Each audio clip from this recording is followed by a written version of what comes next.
ನಮಸ್ಕಾರ ರೀ. ಇವತ್ತು ನಾನು ನೋಡಿದ ತಕ್ಷಣ ನಿಮ್ಗೆ ಗೊತ್ತಾಗಿರಬೇಕು, ಬೆಲ್ಲ ಚುರುಮುರಿ ಇಟ್ಟೇನಿ. ಮಂಡಕ್ಕಿ ಉಂಡೆ ಮಾಡಿ ತೋರಿಸ್ತೀನಿ. ಮಕ್ಳು ಆಗಾಗ ಏನಾರ ಕೊಡು ಅಂತ ಬರ್ತಿರ್ತಾರೆ. ಆ ಮಕ್ಳಿಗೆ ಒಂದೊಂದು ಕೊಟ್ರೆ ಆಡ್ಕೊತ ತಿಂತಾವು. ದೊಡ್ಡವ್ರಿಗೂ ಇಷ್ಟ ಇವು. ನೋಡಿರಿ, ಒಂದೆರಡು ಬೌಲ್ ಮಂಡಕ್ಕಿ ತೊಗೊಂಡನಿ. ಇವನು ಫ್ರೆಶ್ಶಾಗಿ ಹುರಿಯಾನು. ಸಣ್ಣ ಉರಿ ಇಟ್ಕೊಂಡು ಕ್ರಿಸ್ಪಿಯಾಗಿ ಹುರಿಬೇಕು. ಇವನ್ನ ತಂದಾಗ ಕ್ರಿಸ್ಪಿ ಇದ್ಬಿಟ್ರೆ ಹಂಗೆ ಹಾಕ್ರಿ. ನಮಗೆ ಸ್ವಲ್ಪ ಕ್ರಿಸ್ಪಿ ಕಡಿಮೆ ಇದು ಕ್ರಿಸ್ಪಿ, ಅದಕ್ಕೆ ಅವನ್ನ ಹುರಿಯಾಕತ್ತೀನಿ. ನೋಡಿರಿ, ಇವನು ಸೈಡ್ ಗಿಡನ ಹುರಿದು ಅದೇ ಒಂದು ಕಡಾಯಿಗೆ ಒಂದು ಅರ್ಧ ಬೌಲ್ ಬೆಲ್ಲ ಹಾಕಾಕತ್ತೀನಿ. ಅದನ್ನು ಬೆಲ್ಲಕ್ಕೆ ಸ್ವಲ್ಪ ನೀರು ಹಾಕಿ ಕರಗಿಸ್ಕೊಳೋನು. ಚುರುಮುರಿ ಅಂತಾರೆ, ಮಂಡಕ್ಕಿ ಅಂತಾರೆ, ಕಡಲೆಪುರಿ ಅಂತಾರೆ. ನಾವಂತೂ ಮಂಡಕ್ಕಿನೂ ಅಂತೀವಿ, ಚುರುಮುರಿನೂ ಅಂತೀವಿ. ಬೆಂಗಳೂರು ಮೈಸೂರು ಕಡೆ ಕಡಲೆಪುರಿ ಅಂತಾರೆ ಇವಕ್ಕೆ. ನೀವೇನಂತೀರಿ ಕಮೆಂಟ್ ಹಾಕ್ರಿ.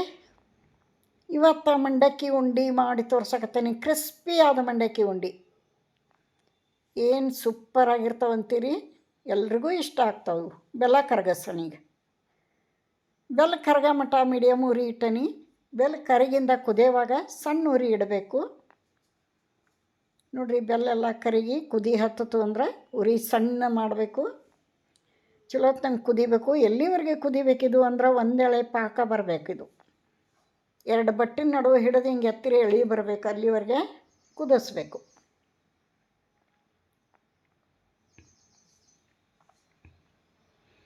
ಯಾರಿಗೆಲ್ಲ ಮಂಡಕ್ಕಿ ಉಂಡೆ ಇಷ್ಟ, ಪಂಚಮಿಯಾಗ ಕಟ್ತಾರೆ. ಮತ್ತು ಪಂಚಮಿ ಗಣೇಶ ಚೌತಿನ ಬೇಕು ಅಂತಲ್ಲ, ತಿನ್ನಬೇಕು ಅನ್ನಿಸ್ದಾಗ ಮಾಡಿ ತಿಂದುಬಿಡೋದು, ಮಕ್ಕಳಿಗೂ ಕೊಡೋದು. ಏನಾದರೂ ಮಕ್ಕಳಿದ್ದ ಮನ್ಯಾಗ ಮಾಡಿಡ್ಬೇಕಾಕತಿ. ಏನಾರ ಕೊಡು ಅಂತ ಬರ್ತಾವು. ಊಟಕ್ಕಿಂತ ಹೆಚ್ಚಾಗಿಂತ ತಿಂಡಿನ ಭಾಳ ಇಷ್ಟಪಡ್ತಾರೆ ಮಕ್ಕಳು.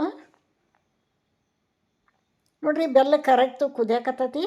ಇದು ಒಂದೇಳಿ ಪಾಕ ಬರೋ ಮಟ್ಟ ಕುದಿಬೇಕು. ಹಿಂಗೆ ಪ್ಲೇಟ್ನಾಗ ನೀರಿನಾಗ ಹಾಕಿ ನೋಡ್ತಾರೆ. ನಾ ಯಾವಾಗಲೂ ಎರಡು ಬಟ್ಟಿನ ನಡುವೆ ಹಿಡಿದು ಎಳಿ ಬರೋದು ನೋಡ್ತಿರ್ತೀನಿ. ಆದರೂ ಪ್ಲೇಟ್ನಾಗ ನೋಡಿದೆ. ಹಾಕಿದ ತಕ್ಷಣ ಇದು ಹರಿದಾಡಬಾರ್ದಂತ ಫಸ್ಟ್ ನೋಡಿದ್ದೆ. ಇನ್ನೊಂದು ಸ್ವಲ್ಪ ಕುದಿಸಿದೆ. ಈಗ ಇನ್ನೊಂದು ಸ್ವಲ್ಪ ಆಗ್ಬೇಕಷ್ಟೆ. ಅತಿ ಏರಾದ್ರೂ ಮತ್ತು ಕಟ್ಟಕ್ಕೆ ಬರೋಂಗಿಲ್ಲ. ಭಾಳ ಹುಷಾರಿಂದ ಆಣ ತೊಗೋಬೇಕು ಇದನ್ನು ಯಾವಾಗಲೂ. ಆಣ್ ಕಡಿಮೆ ಆತಂದ್ರೆ ಮೆತ್ತಗೆ ಹಾಕವು. ಆಣಿ ಅಗದಿ ಏರಾತಂದ್ರೆ ಕಟ್ಟಕ್ಕೆ ಬರೋಂಗಿಲ್ಲ, ಪುಡಿ ಆಗ್ತಾವು. ಪರ್ಫೆಕ್ಟಾಗಿ ಒಂದೇಳೆ ಪಾಕನ ತೊಗೋಬೇಕು. ಇದನ್ನು ಬಂದೈತೆ ನೋಡಿರಿ. ಈಗ ಸಾಕು. ಇಷ್ಟು ಬಂದರೆ ಇದೆಲ್ಲ ಒಟ್ಟುಗೂಡ್ತತಿ, ಹರಿದಾಡಂಗಿಲ್ಲ. ಸಾಕು. ಇಷ್ಟು ಬಂದರೆ ಈಗ ಬಟ್ನಾಗ ತೋರಿಸ್ತೇನೆ ನಿಮಗೆ. ನಾನಂತೂ ಯಾವಾಗಲೂ ಬಟ್ಲೆ ನೋಡೋದು. ಎರಡು ಬಟ್ಟಿನ ನಡುವೆ ಎಳೆ ಬರ್ತದೆ ನೋಡ್ರಿ, ತೋರಿಸ್ತೇನೆ ಈಗ.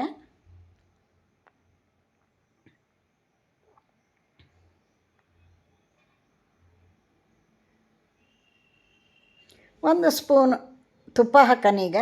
ಈ ಟೈಮ್ನಾಗ 1 ಟೇಬಲ್ ಸ್ಪೂನ್ ತುಪ್ಪ ಹಾಕನು. ಭಾಳ ರುಚಿ ಕೊಡ್ತತಿ. ಇದು ಘಮ ಬರ್ತತಿ, ರುಚಿ ಕೊಡ್ತತಿ, ಒಳ್ಳೆಯದು. ಬೆಲ್ಲ ತುಪ್ಪ ಆರೋಗ್ಯ ಮಕ್ಕಳಿಗೆ. ಈಗ ನೋಡಿರಿ, ಒಂದೇಳೆ ಪಾಕ ಬಂದೈತಿ. ಮಂಡಕ್ಕಿ ಹಾಕಿಬಿಡೋನು. ಹಾಕಿ ಚೆಂದ ಕಲಸೋನು. ಆರ್ಗ್ಯಾನಿಕ್ ಬೆಲ್ಲ ತೊಗೊಂಡೇನು ನಾನಿಲ್ಲಿ. ಆ ಪಾಕ ಎಷ್ಟು ಹಿಡಿತೈತೆ ಅಷ್ಟು ಮಂಡಕ್ಕಿನ ಹಾಕಿ ನಾನು ಕಲಿಸ್ತೇನೆ.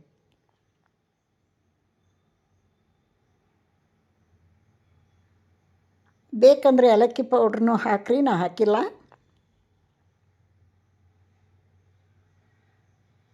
ಇದನ್ನು ಚೆಂದ ಮಿಕ್ಸ್ ಮಾಡ್ಕೊಳೋಣ. ನಾನು ಎಲ್ಲ ಮಂಡಕ್ಕಿನೂ ಕರೆಕ್ಟಾಗಿ ಅಲ್ಲಿಗೆ ಆದವು ಹಣಕ್ಕೆ. ಇಷ್ಟು ಚೆಂದಾಗಿ ಹಾಕಿ ಕಲಿಸಿ ಇದನ್ನು ಆರಕ್ಕೆ ಬಿಡಬಾರ್ದು. ಆರಕ್ಕೆ ಬಿಟ್ಟರೆ ಕಟ್ಟಕ್ಕೆ ಬರೋಂಗಿಲ್ಲ. ಸುಡೋದಿದ್ದಾಗ ಕಟ್ಟಬೇಕು. ಕೈ ಸುಡ್ತಾ ಇರ್ತತಿ, ಆದರೂ ಅನಿವಾರ್ಯ ಕಟ್ಟಬೇಕು. ಕೈಗೆ ಒಂದು ಸ್ವಲ್ಪ ತುಪ್ಪ ಹಚ್ಕೊಂಡು ನಾವು ಉಂಡೆ ಕಟ್ಟೇನಿ. ಒಂದು ಬಟ್ಲದಾಗ ತುಪ್ಪ ಇಟ್ಕೊಂಡು ಕೈಗೆ ಹಚ್ಕೊಂಡು ನಾವು ಉಂಡೆ ಕಟ್ಟೇನಿ. ಸುರಿಗೆ ಭಾಳ ಸುಡ್ತು, ಕೈ ಹಿಡಿಯೋಕೆ ಬರ್ದಂಗೆ. ನೋಡಿರಿ, ಈಗ ಇಲ್ಲಿ ಕೈ ಬಿಡ್ತಾನೆ ಕೆಳಗೆ. ಹೌದಾ? ಕೈಗೆ ಹಂಗೆ ಕಟ್ಟಕ್ಕೆ ಹೋದೆ, ಕೈ ಸುಡ್ತು.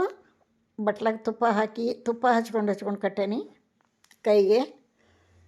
ಪರ್ಫೆಕ್ಟಾಗಿ ಮಂಡಕ್ಕಿ ಉಂಡೆ ಬಂದಾವೆ ನೋಡಿರಿ. ಭಾಳ ಅಂದ್ರೆ ಭಾಳ ಟೇಸ್ಟಿಯಾಗಿ ಬಂದಾವು, ಕ್ರಿಸ್ಪಿಯಾಗಿ ಅದಾವು. ಪೂರ್ತಿ ಉಂಡೆ ಒಳಗೆ ಮಟ್ಟನೂ ಕ್ರಿಸ್ಪಿ ಅದಾವು. ಭಾಳ ಚೆನ್ನಾಗಿ ಬಂದವು. ಖುಷಿ ಆಯ್ತು. ಮಂಡಕ್ಕಿ ಉಂಡೆ ಕೆಡಲಿಲ್ಲಲ್ಲ ಬಂದವು ಅಂತಂದು. ನೀವು ಒಂದು ಸಲ ಟ್ರೈ ಮಾಡಿರಿ. ಮಕ್ಕಳಿಗೆ ನಿಮಗೆ ತಿನ್ಬೇಕನ್ನಿಸ್ದಾಗ ನೋಡಿರಿ. ಎಲ್ಲ ಉಂಡಿನೂ ಕಟ್ಟಿ ನಿಮಗೆ ಪ್ಲೇಟ್ನಾಗ ಸರ್ವ್ ಮಾಡಿ ತೋರಿಸ್ತೀನಿ. ಯಾರೆಲ್ಲ ವಿಡಿಯೋ ನೋಡಾಕತ್ತೀರಿ, ಇಷ್ಟ ಆದ್ರೆ ಒಂದು ಲೈಕ್ ಕೊಡೋದನ್ನು ಮರಿಬೇಡ್ರಿ. ಹೊಸಬ್ರು ಯಾರಾದರೂ ನೋಡ್ತಾ ಇದ್ರೆ ಪ್ಲೀಸ್ ಸಬ್ಸ್ಕ್ರೈಬ್ ಮಾಡ್ಕೊಂಡು ವಿಡಿಯೋ ನೋಡಿರಿ ಅಂತ ತಮ್ಮಲ್ಲಿ ರಿಕ್ವೆಸ್ಟ್ ಮಾಡ್ಕೋತೀನಿ. ನೋಡಿರಿ, ಕೈ ಸುಡ್ತತಿ. ಹಂಗೆ ಹಿಡಿದು ಕಟ್ಟಾಕತ್ತಾನೆ ಕೈಗೆ ತುಪ್ಪ ಹಚ್ಕೊಂಡು.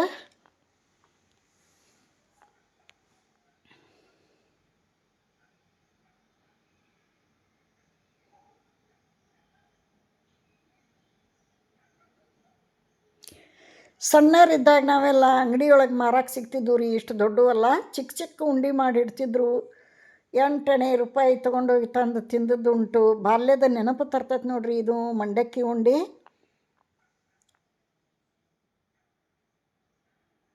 ಯಾರಿಗೆಲ್ಲ ತೊಗೊಂಡು ತಿಂದದ್ದು ನೆನಪೈತಿ. ಅಂಗಡಿಯೊಳಗೆ ಪೇಪರ್ಮೆಂಟು, ಮಂಡಕ್ಕಿ ಉಂಡೆ, ಸಣ್ಣ ಬರ್ಫಿ ಏನೆಲ್ಲ ಸಿಗ್ತಿದ್ವು ಅವಾಗ. ಈಗೇನು ಕೇಳ್ತೀರಿಪ್ಪ, ಆ ಪಾಕಿಟ ಈ ಪಾಕಿಟ 108 ಪಾಕಿಟು ಇಂಥವು ಯಾವೂ ಅವಾಗ ಇರಲಿಲ್ಲ. ಅವಾಗ ಸಣ್ಣ ಮಕ್ಕಳ ಹತ್ರ ಒಣ ಕೊಬ್ಬರಿ, ಶೇಂಗಾ, ಬೆಲ್ಲ, ಉತ್ತತ್ತಿ ಇವನು ಕೊಡ್ತಿದ್ರಪ್ಪ. ಈಗ 108 ಪಾಕಿಟ್ ತಿಂದು ಜಡ್ಡು ತೊಗೊಂಡು ಆರಾಮಿಲ್ದಂಗೆ ಆಕಾರ. ಉಂಡೆ ನೋಡಿರಿ ಏನು ಸೂಪರಾಗಿ ಬಂದವು ನೋಡಿರಿ. ನೀವು ಟ್ರೈ ಮಾಡಿರಿ ಅಂತ ಹೇಳ್ತಾ ಇವತ್ತಿನ ಈ ಮಂಡಕ್ಕಿ ಉಂಡಿನ